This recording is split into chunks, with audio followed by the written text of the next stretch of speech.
Oui, je vais passer la balle à Arash, mais je suis sûr qu'une fois qu'on vous aura rendu visite, il va revenir et il va être avec moi à la diplomatie parlementaire pour faire signer, pour faire ratifier l'accord, en tout cas par la France. Donc, Arash, je sais que tu n'as pas la même opinion que nous, mais je sais qu'après la visite au Canada, tu seras avec nous.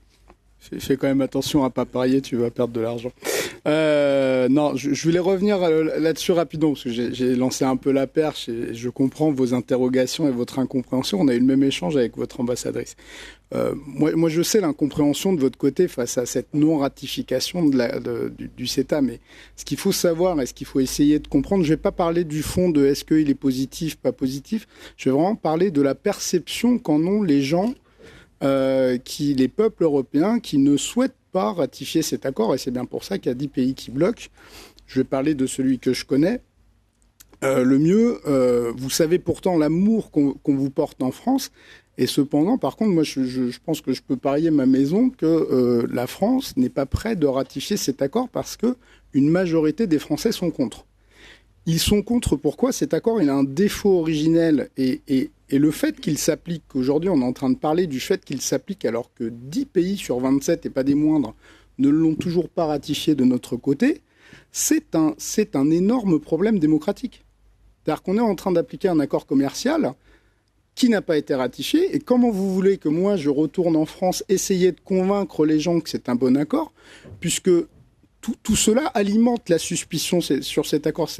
Les gens le perçoivent. Je fais exprès de dire le mot « le perçoivent », parce que je ne veux pas lancer un débat sur le fond. Par ailleurs, on n'a pas le temps.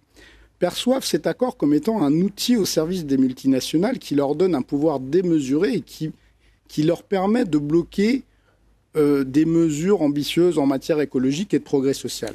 Les gens perçoivent cet accord comme menaçant les conditions de travail des salariés parce qu'il les met en concurrence et à nouveau au profit de multinationales.